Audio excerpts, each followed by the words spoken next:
Hello dear students, कैसे हैं आप सब। उम्मीद करता हूं आप सभी अच्छे होंगे और स्वस्थ होंगे। आज के वीडियो में हम प्रश्नावली 1.1 को कंप्लीट कर लेने के बाद में प्रश्नावली 1.2 को स्टार्ट करने वाले हैं। प्रश्नावली 1.1 को इससे पहले हमने 2 वीडियो अपलोड किए हैं, तो 2 पार्ट हमने उसके बनाए हैं और कंप्लीट उसमें वो आपको मिल जाएगी। तो अगर आपने अभी तक 1.1 को नहीं सीखा है या उस वीडियो को नहीं देखा है तो आप उसे देखें और समझें और उसके बाद में आप 1.2 को देख सकते हैं।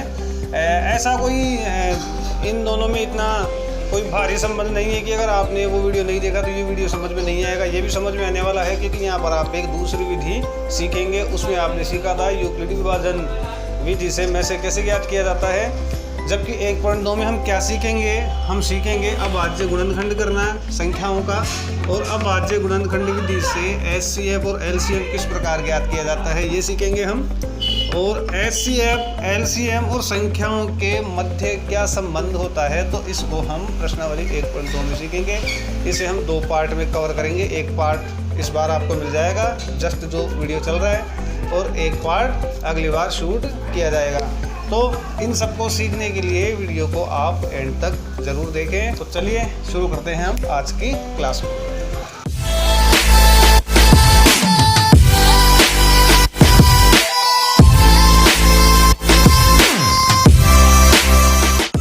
तो स्टूडेंट्स 1.2 का पहला प्रश्न है अपने पास में, निम्नलिखित संख्याओं के अभाज्य गुणनखंडों के गुणनफल के रूप में, निम्नलिखित संख्याओं को अभाज्य गुणनखंडों के गुणनफल के रूप में व्यक्त कीजिए। मतलब जो भी इसमें अपने को संख्याएं दी हुई है तो उनके अपने को गुणनखंड करने हैं। जैसे पहला प्रश्न है इसका 140, तो 140 का हम अभाज्य गुणनखंड करेंगे। कैसे करेंगे, आपको क्या करना है, रफली 140 को इस तरीके से लिख लेना है। ये आप जानते हो कि अभाज्य गुणनखंड करना 10वीं क्लास के बच्चे हो आप, कोई नई बात आपके लिए नहीं है। पहले भी आपने इससे पहले की कक्षाओं में सीखा होगा, लेकिन नहीं सीखा है तो भी कोई बात नहीं है। अब जैसे अपने पास 140 है तो 140 में अपने को पहले सबसे छोटी संख्या का भाग लगाना है जिसका भी इसमें भाग जाता हो। जैसे इसमें 2 का, वैसे तो 1 का भाग है लेकिन 1 का भाग नहीं लगाना आपको, 2 का भाग हम लगाएंगे। 2 का भाग इसमें जाता है तो 140 में 2 का भाग लगाएंगे तो 2 सत्ते 14, 70 बार इसमें 2 का भाग चला गया। फिर से 2 का भाग 70 में जाएगा, 2 तिया 6, यहाँ से 1 बच गया, 1 0 मिलेगा, 10 बन जाएगा, 2 पंजे 10, 35 बार गया। इसके बाद में अगर फिर से 2 का भाग जाता है तो आप देंगे, अगर नहीं जाता है तो आप नहीं देंगे। इससे बड़ी कोई संख्या लेंगे, जैसे आप 3 ले सकते हैं, लेकिन 3 के लिए आप इसको पहले टेस्ट करो। 5 और 3 8 अंकों को जोड़ के आप देख सकते हैं। 8 में 3 का भाग नहीं जाता है, इसका मतलब इस संख्या में 3 का भाग नहीं जाएगा। 4 का भाग इसमें वैसे भी नहीं जाएगा क्योंकि 4 का भाग जाने के लिए संख्या सम होनी चाहिए, सम संख्या है नहीं। तो 5 का भाग जरूर जाएगा क्योंकि इसकी इकाई का अंक 5 है। 5 और 0 इकाई का अंक होने पर 5 का भाग जाता है, तो यहाँ 5 का भाग जाएगा। 5 का भाग 35 में जाएगा, 5 7 35, 7 बार जा रहा है। फिर 7 में 7 का ही भाग जाएगा, 7 एकम 7 एक बार। जब यहाँ पर 1 आ जाए तो ये क्रिया खत्म हो जाती है। इसके बाद में आपको क्या करना है कि ये जो है आपके पास 2 5 और 7, इनको इंटू के रूप में लिख देना है। 2 × 2 × 5 × 7। थोड़ा सा आप इसमें चेंज क्या कर सकते हैं, जैसे 2 × 2, मतलब 2 कितनी बार है, 2 बार है, तो आप यहाँ पर इसके ऊपर घात लगा सकते हैं 2। फिर 5 एक बार ये और 7 एक बार ये, तो 140 के ये हो गए हैं अभाज्य गुणनखंड। इसके बाद में आपको एक और मैं प्रश्न इसका ले लेता हूँ। सारी जो संख्याएं हैं वो मैं इसमें करके नहीं दिखाऊंगा आपको। जैसे तीसरी जो इसमें संख्या है ये है अपने पास में 3825, 3825 का अपने को अभाज्य गुणनखंड करना है। तो 3825 का अभाज्य गुणनखंड भी बिल्कुल उसी तरीके से होगा जैसे हमने 140 का किया था। तो अब 3825 में अपने को भाग लगाना है। 3825 में अगर हम भाग लगाएंगे 2 का तो नहीं जाएगा क्योंकि 2 का भाग तभी जाता है जब आखिरी में 2 या 0 हो या एक सम संख्या हमें नजर आए इकाई का अंक। तो यहाँ पे 3 का भाग जा सकता है। देखते एक बार चेक करते हैं। 5 और 2 7, 7 और 8 15, 15 और 3 18, 18 में 3 का भाग जाता है तो 3825 में भी 3 का भाग जाएगा। तो हम 3 का भाग देते हैं इसमें, 3 एकम 3। फिर अपने पास 3 में से 3 गया 0, 8 बच गया। 8 में देंगे 3 दूनी 6, 8 में से 6 गया तो 2 बच गया, 2 और 2 22। फिर 3 का पाड़ा बोलेंगे, 3 7 21। फिर 1 बच गया, 1 बच गया तो यहाँ पे 5 इसमें मिलेगा तो 15, तो 3 पंजे 15।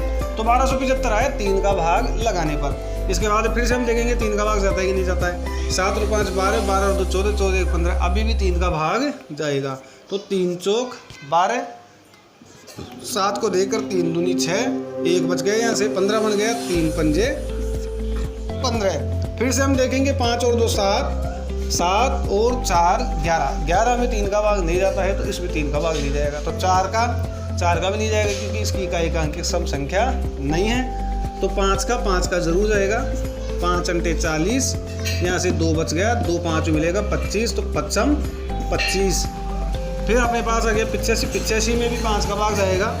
5 एकम 5, 8 में से 5 गया, 3 बच गया, 3 में 5 मिलाया 35, 5 7 35। अब अपने पास यहाँ पर रह गया 17। 17 में किसी का भाग नहीं जाता 17 के अलावा, क्योंकि 17 खुद एक अभाज्य संख्या है। तो 17 एकम 17। तो यहाँ पे इसका अभाज्य गुणनखंड हो जाएगा, देखो 3, और 3 कितनी बार है 2 बार, तो इसके हम लगा देंगे 2 घात। 5 कितनी बार है 2 बार, तो इसकी हम लगा देंगे 2 घात इंटू 17। तो इस तरीके से आप कर लेंगे अभाज्य गुणनखंड। इसमें हमें संख्याएं दी हुई है स्टूडेंट्स, 5 संख्याएं दी हुई है, 2 संख्याएं मैंने आपके सामने सोल्व करके दिखा दी हैं। बाकी संख्याओं को आप खुद करके देखेंगे। जो भी एक्सपीरियंस हो वो कमेंट बॉक्स में ज़रूर आप शेयर करें। तो स्टूडेंट्स अपने पास में 1.2 का दूसरा प्रश्न है, पूर्णांकों के निम्नलिखित युग्मों के HCF और LCM ज्ञात कीजिए। मतलब आपको पहले इन जो भी आपको संख्याएं दी हुई है उनके HCF और LCM ज्ञात करना है। इसके बाद इसकी जाँच कीजिए कि इसकी 2 संख्याओं का गुणनफल HCF और LCM के गुणनफल के बराबर होता है। तो इसका पहला प्रश्न है जिसमें अपने पास संख्याएं हैं 26 और 91। तो पहले अपने को इसका HCF ज्ञात करना है और फिर हमें इसका LCM ज्ञात करना है। तो HCF ज्ञात करने के लिए आपने 1.1 में विधि सीखी है, यूक्लिड विभाजन विधि, तो आप उससे भी HCF ज्ञात कर सकते हैं। और अब हम सीख रहे हैं अभाज्य गुणनखंड जिसे कैसे HCF ज्ञात किया जाता है, तो इससे भी आप HCF ज्ञात कर सकते हैं। HCF ज्ञात करने के लिए यहाँ पर आपके पास कोई बाउंडेशन नहीं है कि आपको अभाज्य गुणनखंड विधि ही काम में लेनी है कि यूक्लिड विभाजन विधि ही काम में लेनी है, कोई सी भी आप ले सकते हो। जैसे मैं आपको सिखाने के लिए यहाँ पर काम में लूँगा अभाज्य गुणनखंड विधि। तो अभाज्य गुणनखंड विधि काम में लूँगा तो मैं क्या करूँगा, यहाँ पर 26 और 91 दोनों के अभाज्य गुणनखंड करूँगा। तो 26 का अभाज्य गुणनखंड में जब करूँगा तो 2 का भाग 26 में लगाऊंगा, जाएगा 13 बार, और 13 खुद एक अभाज्य संख्या, इसमें किसी का भाग नहीं जाता, 13 में 13 का ही भाग जाता है। तो इसका जो हो गया है अभाज्य गुणनखंड ये हो गया 2 × 13। ऐसे ही 91 का अभाज्य गुणनखंड है वो करूँगा मैं। तो 91 में 2 का भाग नहीं जाता है, 3 का भी नहीं जाएगा, 9 और 1 10, 10 में 3 का भाग नहीं जाता, 4 का नहीं जाएगा, 5 का नहीं जाएगा, 6 का नहीं जाएगा, 7 का हम देखते हैं। 7 एकम 7, 2 बच गए, ये 1 मिलके 21 बन गया है, 7 तिया 21, 13 बार गया, और 13 का 13 में 1 बार भाग जाएगा। तो इसका हो गया 7 × 13।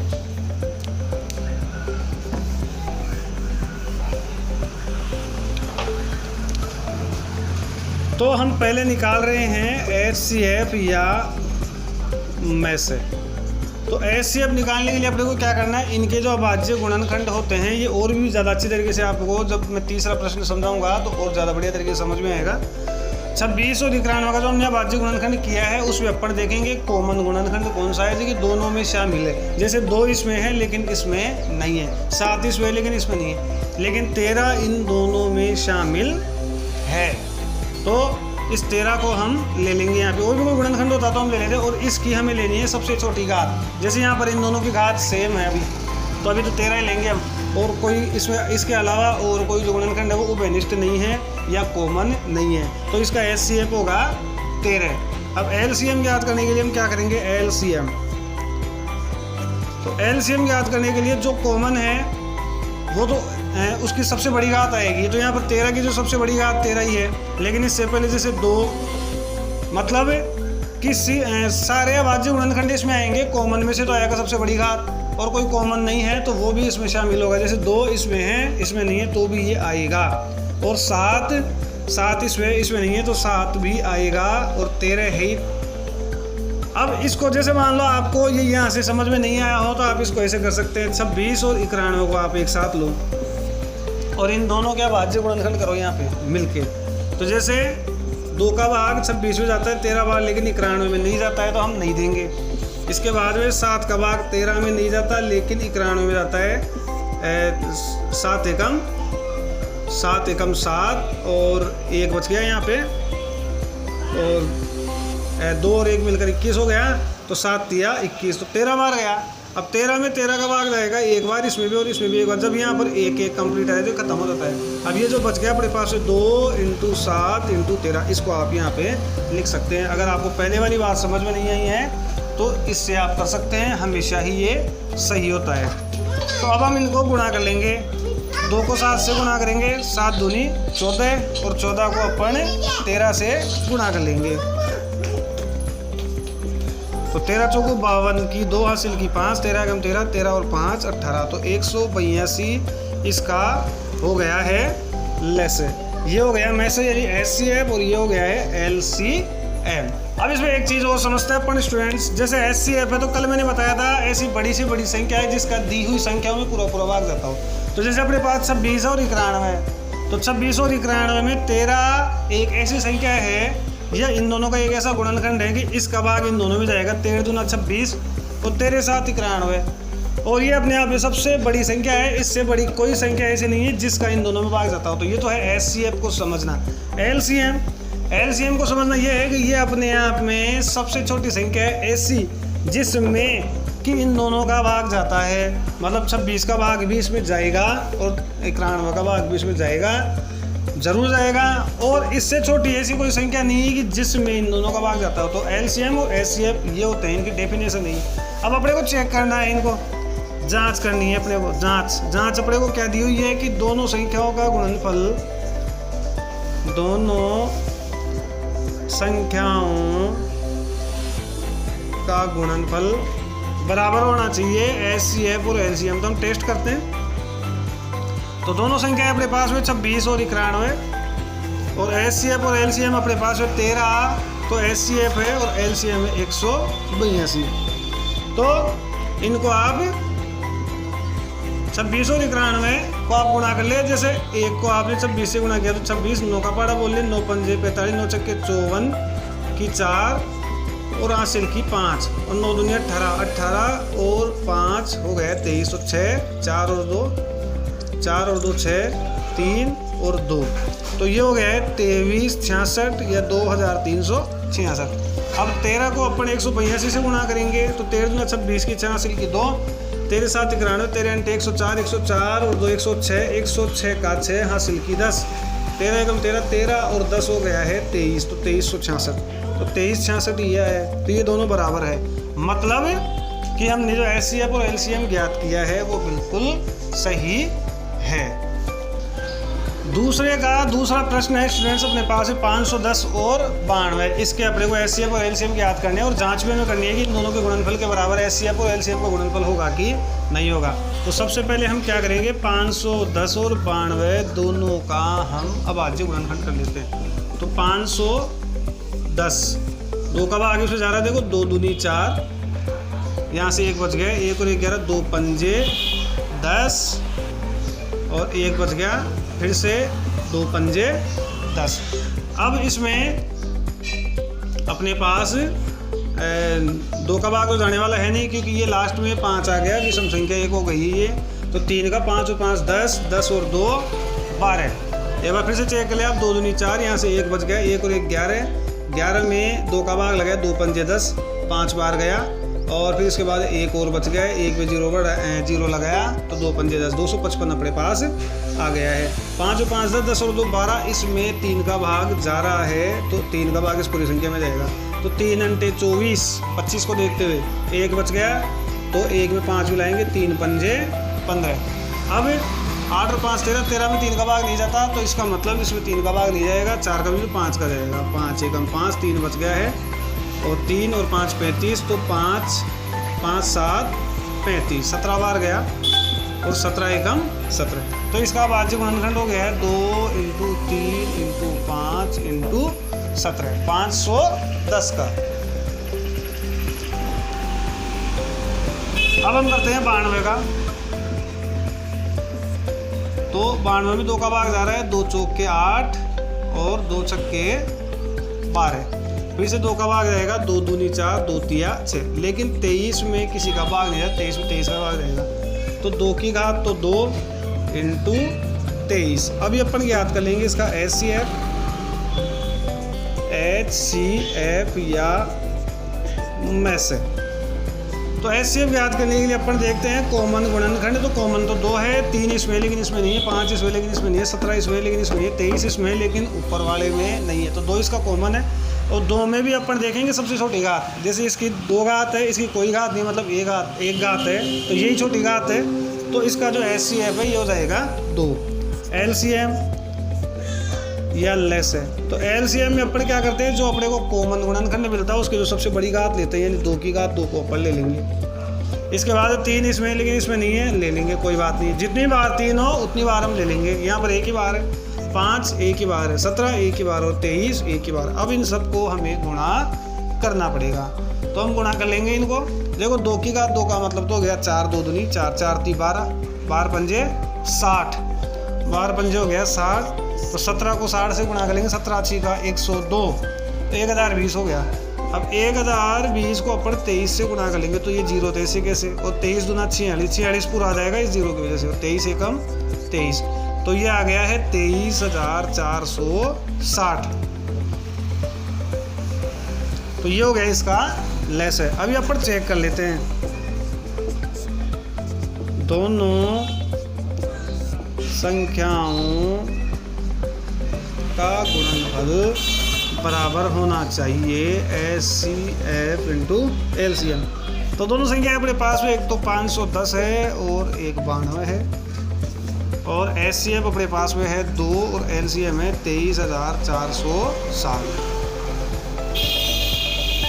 तो पहले मैं इसको गुणा कर लेता हूँ, छोटा लग रहा है मेरे को। ये 0, 6 दूनी 12 की 2 हासिल की 1, 2 चौक के 8, 8 और 1 9, 2 तिया 6, 2 दूनी 4, 46,920। अब 510 और 92, तो 51 को 92 से अपन गुणा कर लेते हैं। तो 2 एकम 2, 2 पंजे 10, 9 एकम 9, 9 पंजे 45, 2 9 6 4 और 1 0 ये वाली अपन यहाँ पे बढ़ा लेंगे, तो 46,920। तो ये दोनों सेम आ गए हैं। इसका मतलब क्या है कि हमने जो HCF और LCM ज्ञात किया है वो बिल्कुल सही है। तो दूसरे के जो समस्याएं हैं, 2 क्वेश्चन है, वो मैंने आपको हल करके दिखा दिए। इसका एक क्वेश्चन और बच रहा है, तो इसको आप खुद हल करेंगे, और हल करने के बाद अपना एक्सपीरियंस ज़रूर आप कमेंट बॉक्स में शेयर करेंगे। तो अब हम कर रहे हैं स्टूडेंट्स प्रश्न नंबर 3। प्रश्न नंबर 3 है अपने पास है, अभाज्य गुणनखंड विधि द्वारा पूर्णांकों के HCF में से और LCM यानी लेस से ज्ञात कीजिए। तो इससे पहले वाले प्रश्न में मैंने आपको अभाज्य गुणनखंड विधि से ज्ञात करना सिखा दिया है, लेकिन वहाँ पर 2 संख्याएं थी। अभी अपने पास में 3 संख्याएं, आराम से बिल्कुल वैसे की वैसे होगा। तो मैं आपको करके दिखाता हूँ। अपने पास है 12, 15 और 21।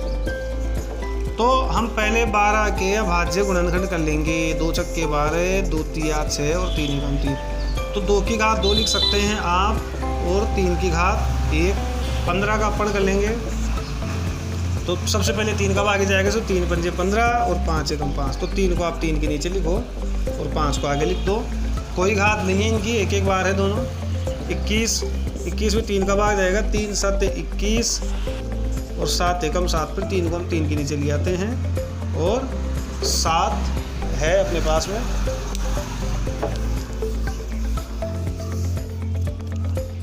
अब हम पहले ज्ञात कर लेते हैं HCF या में से। तो HCF होता है जो कॉमन होता है, यानी 3 सब में है, 2 इसमें है लेकिन इन दोनों में नहीं है, 5 इसमें है, इन दोनों में नहीं है, 7 इसमें है लेकिन इन दोनों में नहीं है। सबसे छोटी घात लेंगे, सबसे छोटी घात इसमें 1 घात है, 3 ही है खुद ही, तो में से इसका हो गया है 3। अब हम करते हैं LCM या लेस में सब कुछ आता है। देखो 2 आएगा और 2 की घात 2 ही आएगा, और जो कॉमन है उसमें से 1 को लेते हैं सबसे बड़ी घात को, फिर 5 आएगा, फिर 7 आएगा। यहाँ पर अगर आप संख्या नहीं ले पाते हैं, वो तरीका आप काम में ले सकते हैं जो मैंने आपको बताया था। 12, 15 और 21 आपके पास हो, एक साथ इनका अभाज्य गुणनखंड करवा। जैसे सबसे पहले 2 का भाग आ रहा है, 2 छक्के 12, 15 में नहीं जा रहा मत दो, 21 में नहीं जा रहा मत दो। जब तक 2 का भाग जाता है किसी भी एक संख्या में देंगे। जैसे 2 का भाग अभी भी जा रहा है 6 में 3 बार, 15 में नहीं जा रहा, 21 में नहीं जा रहा, हम नहीं देंगे। अभी हम 3 का भाग देंगे, 3 एकम 3, 3 पंजे 15, 3 साते 21। अब हम 5 का भाग लगाएंगे, 5 में एक बार है लेकिन 7 में नहीं जा। अब ऊपर 7 का भाग लगाएंगे तो 7 एकम 7। तो जब तक यहाँ पर एक कंप्लीट हो जाए, सबसे नीचे एक एक एक तीनों संख्याओं की जगह पर आ जाए तो ये कंप्लीट हो जाता है। अभी यहाँ देखो आप 2 × 2 यानी 2 के का 2 गया, × 3 × 5 × 7। तो अगर आप लेस में अगर परेशान होते हैं तो इस तरीके से करके और यहाँ पे लिख सकते हैं। अभी आप इनको गुणा कर लो, 2 की घात 2 है तो 2 दूनी 4 हो गया, 4 × 12, 12 पंजे 60 और 60 में से आप 6 को रख लो, 6 साते 42 है, 7 छक्के 42 और 0 तो 420 इसका हो गया है लेस है। तो बड़े आराम से पढ़े भाज्य गुणनखंड में जिसे लेस है और में से ज्ञात कर सकते हैं। इसके 2 प्रश्न और बच रहे हैं, मैं दोनों ही आपको बता रहा हूँ।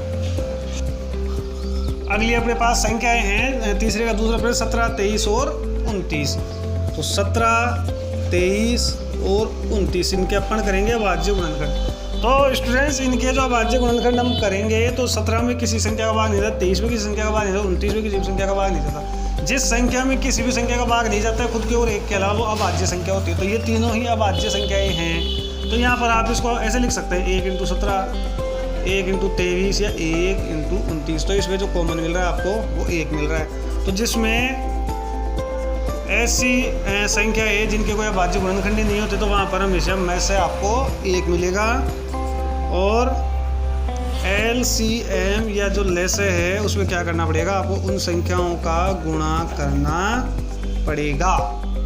तो जैसे अपने पास 17, 23 और 29 है तो 23 को अपन पहले 17 से गुणा करें, 17 दूना 34, 17 थी 51 की 1 और हासिल की 17, 17, 51 के हासिल की 5, 17, 34, 34 और 5 आपके पास में हो जाएगा 39। अब 391 को 29 से गुणा कर लेंगे, 9 एकम 9, 9 नाम 81 की 1 हासिल की 8, 9 27, 27 और 8 हो जाएगा 27 और 8 हो जाएगा 35। और फिर 2 का पहाड़ा बोलेंगे, 2 एकम 2, 9 दूनी 18 की 8 हासिल की 1, 3 दूनी 6 और 1 7, 9 3 8 और 5 13 की 3 हासिल की 7 3 10 और 1 11।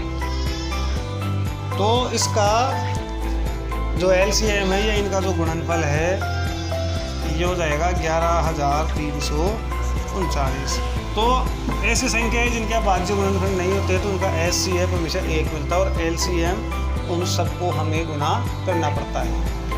तीसरा प्रश्न है अपने पास संख्या है 8, 9 और 25। तो 8, 9 और 25 के अपने को अभाज्य गुणनखंड करने पड़ेंगे।